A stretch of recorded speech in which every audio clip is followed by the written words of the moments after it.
Okay, so let me read a certification about our closed session that we just completed. Whereas the Board of Trustees of the Virginia Museum of Natural History convened in closed meeting on this date pursuant to an affirmative recorded vote and in accordance with the provisions of the Virginia Freedom of Information Act. And whereas Virginia Code Section 2.2-3712 requires a certification by this board that such closed meeting was conducted in conformity with Virginia law. Now be it resolved that the Board of Trustees of the Virginia Museum of Natural History hereby certifies that, to the best of each member's knowledge, one, only public business matters lawfully exempted from open meeting requirements under Virginia law, and two, only such business matters as were identified in the motion by which the closed meeting was convened were heard, discussed, or considered in the closed meeting of the Board of Trustees of the Virginia Museum of Natural History. And this does require a roll call vote, so I'll ask Joe for that. Art? I agree. Nathan? Aye. Tom? Aye. Okay, the vote's unanimous. Okay, so our agenda closes out with any old business that we might want to discuss.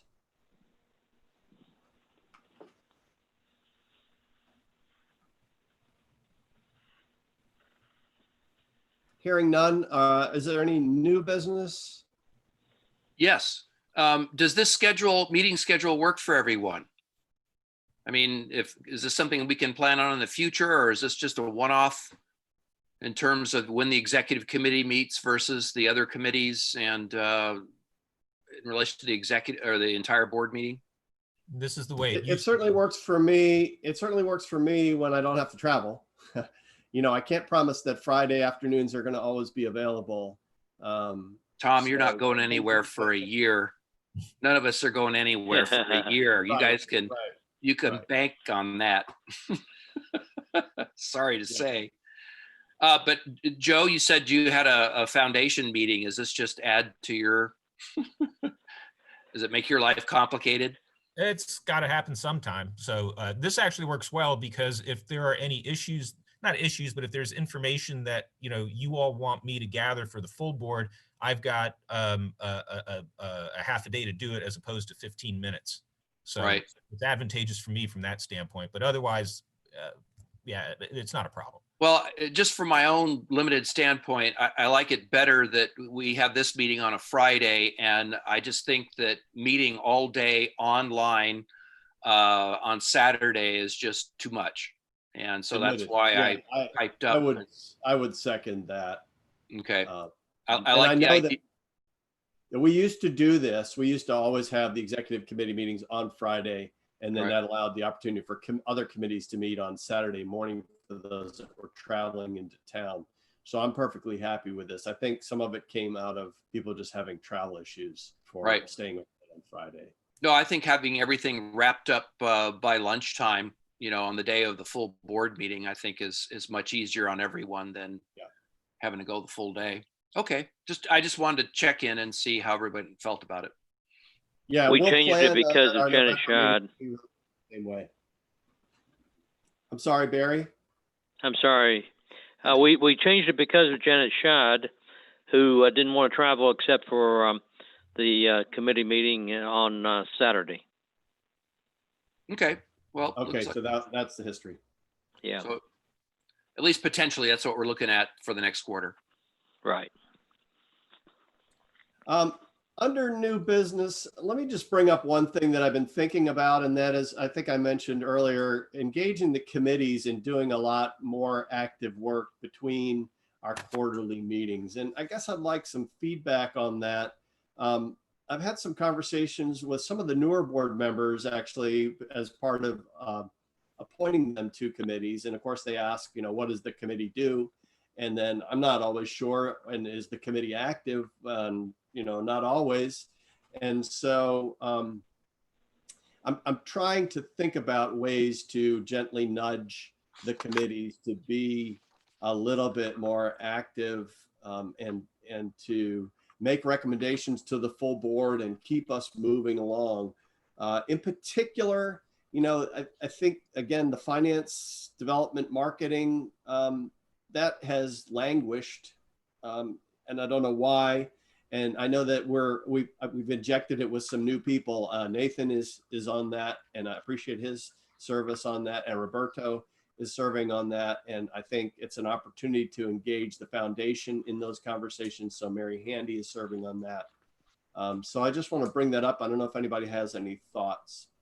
Well, we still have the communications issue, don't we? I mean, regardless, you can't have more than 2 board members chatting about anything to do with board business. That would extend to the committees? And that's always been, I mean, I understand the purpose of that to maintain transparency, but that's always been the thing that's limited the ability of the board to do much of anything other than in a very concentrated fashion when we're all sitting together. Well, it only requires that we announce that there's a public meeting, right? If we have 3 trustees that are in a committee. And Joe, can you give us a sense of, logistically what headaches that causes for the museum? Especially on Zoom, it shouldn't be a problem. It gives Zach a little added responsibility. In fact, I was sitting here thinking, and I'll talk to him later about it, but speaking of cross-training, it might not be a bad idea for him to cross-train another staffer, just in case he gets hit by a bus or something. So, so like, for instance, now Waynesboro Advocacy Committee, because we brought Siri Russell on, now has 3 trustees, and we'll have to record and make those live on YouTube. So it's one little bit of logistical work that we have to do, but I don't foresee that being an issue. How much notice do we have to give of meetings? I reserve the right to edit this comment, but memory seems to say 3 days.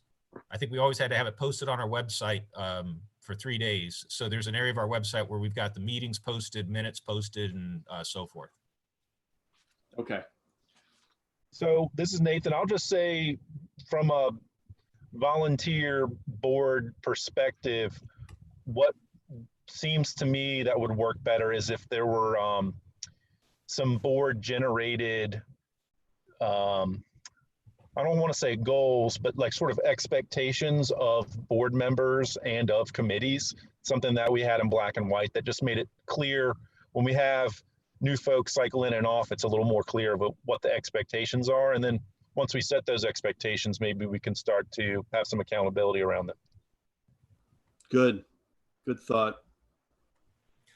I can communicate that with all, unless you want to do it, Tom, I can communicate with all the board committee chairs.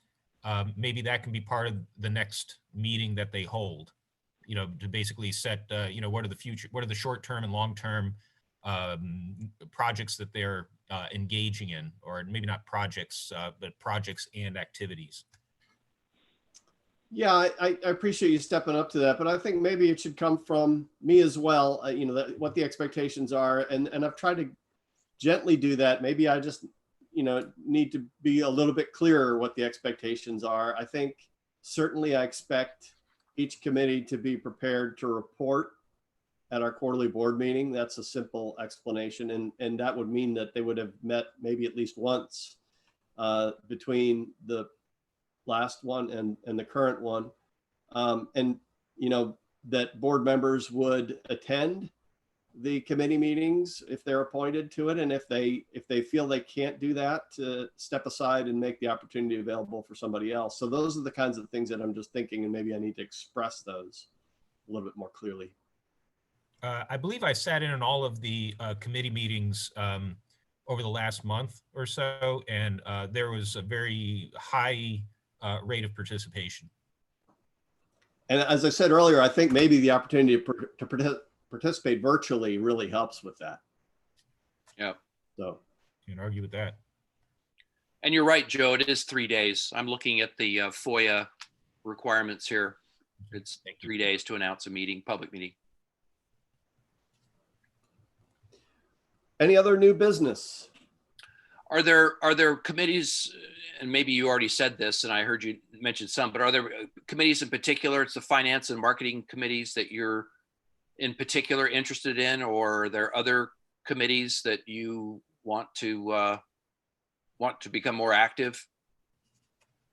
I guess that one really comes to the fore for me. The strategic planning committee, you guys have been doing something there And so I appreciate that. And that's fairly new that we've kind of pushed that, but you guys have been active for, half a year or more, maybe.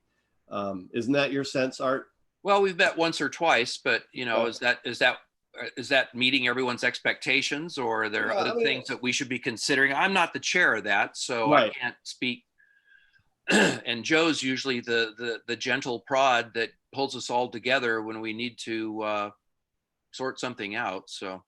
And in this particular case, though, I think it's common sense. We have a strategic plan. We got from point A to point almost Z, really. But with the situation as such, we want to learn more about what the landscape looks like coming Right. up. So in this case, it's respectful of people's time, not necessarily to meet. We did communicate by email in a couple of cases. I know you talked about, I take that back. You have now added a third person, so we can't communicate it about strategic plan via email outside of me blind carbon copying people, they responding to me, and then I share to the group in that capacity, Right. So, but we have been in touch. Yes. But finance and development marketing, that's something that's year round. So I think that's a committee that would meet more often. Well, my sense is that the other committees are active. I guess Barry's on the call. Has the facilities committee been meeting, Barry? And will you have a report for tomorrow? Facilities has not met. Joe is giving the report, obviously, because the pavilion and the Douglas Avenue and whatnot are the main things. Okay. I guess I would like your input if there's anything you think we need to do to, to revitalize that committee, or if you're not clear on when and how you should be meeting. So I didn't push anything because I mean, outside of reporting, I didn't really see a lot to discuss, because facilities committee had input on Douglas Avenue as far as where it sits in the strategic plan. And we're just really at a point now where we're kind of just waiting on the gears to grind in Richmond. So again, I think that kind of fell under, do you want to meet just to have a meeting, or, can we just, communicate periodically? We met more when we were planning out the pavilion and whatnot, because, we needed to set, some goals and strategies. Yeah. And I mean, my sense is that a lot of the facilities, it's just about funding right now. We know what we want. We want the education pavilion. We want the, Waynesboro campus, and we want Douglas Avenue looked after. And so it sounds like it's more about funding. So maybe it's just having a conversation with the finance committee, saying, these are the things that we're expecting, we're going to need funding for, and just making sure there's communication between those two groups. And I think that's good. Yeah. So this is Nathan here. Stepping back a little bit more generally to going back to this idea of expectations of board members and expectations of board committees. I wonder a bit about if we need to think about the new board member sort of onboarding process. I don't know if now that's sort of de facto going to you, Tom, or not, but maybe we could set up, I don't want to make it a ton of work, but some sort of like loose mentor mentee type of thing, somebody that can just guide them through the first 6 months to a year to get them comfortable with how things work and where their skills lie and that kind of thing.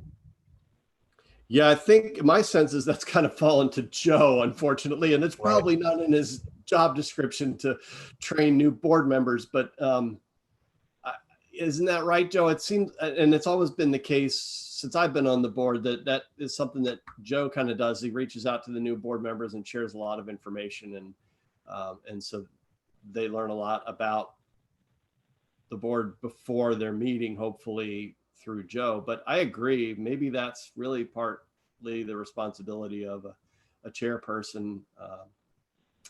So yeah. Well, there was the presentation that I gave last year that was just sort of an overview of the museum, and that's just meant to be a sort of a foundation. That's something that could be built upon, and that could still be an annual presentation given by any one of us. to serve as an introduction and a refresher on, who we are and what we do and what the museum's about. So, that's a tool that's available. That's an excellent presentation, and I've used it. And so I agree with you. That could serve as a touchstone for the onboarding process and just acculturating new board members. So I don't want to belabor that discussion. I know we're kind of at the end of the hour, but I just wanted to put that on our agenda, and maybe we can revisit it. If anybody has any thoughts that they want to share with me after our meeting closes, I'd be happy to hear you talk about that. And so I guess, what's the latest on the nomination of new board members? You're talking about appointments. Appointments, sorry. Yeah.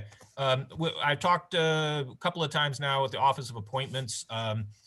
They basically solicited input. They solicited input from me. I reached out to the nominating committee, and then the nominating committee provided me with materials that I then presented to them. And basically, they give me the same language that they always do, that the governor's going to get to this as quickly as he can. So Okay, they recognize that they're behind. I did inform them that Janet wasn't inclined to continue to attend board meetings until the chairs filled. Right. And they understood that. Yep. Okay. Just curious. We're still sit and wait mode. Sorry, Tom, didn't mean to slip that in just as you're trying to shut it down. That's all right. And in my experience, it's usually not until September, October that we start hearing about appointments. So all right. I don't expect anything for at least another month or more. Tom, this is Barry. Yeah, Barry. Are we going to be able to keep Lisa Morner, given the Tom Farrell? I start to say debacle, but given the fact that he's no longer president. Oh, I don't know what you're referring to. Sorry, but okay. The Dominion leadership. Yeah. I don't think that if there's something going on in Dominion's leadership, I don't know that would affect her appointment to the museum board. He hasn't indicated anything to me, and I've been in touch with her. Okay. Yeah, Tom Farrell is out as president, or he gave it up. He's going to be chairman of the board, I think. Okay. I certainly hope not. Lisa's a really valuable board member, and so I would like to see her continue. Yeah, she chair of two committees. Yeah. All right. Well, I'll see if there are any announcements, and then I'll ask for a motion to adjourn. If there are any announcements. Hearing none, I'd like to accept a motion to adjourn then. I move that we adjourn the meeting. And I second it. Guess we need a voice vote on that one. So Joe, can you go around the room, please? Art, Aye. Nathan, Aye. Tom. Aye. Okay, it's unanimous. Okay, so I will see you all tomorrow sometime, some of us earlier than others, certainly at 10 o'clock for our full board meeting. All right. Thank you all today. Okay. All right. Take care, everyone. Thanks, Tom.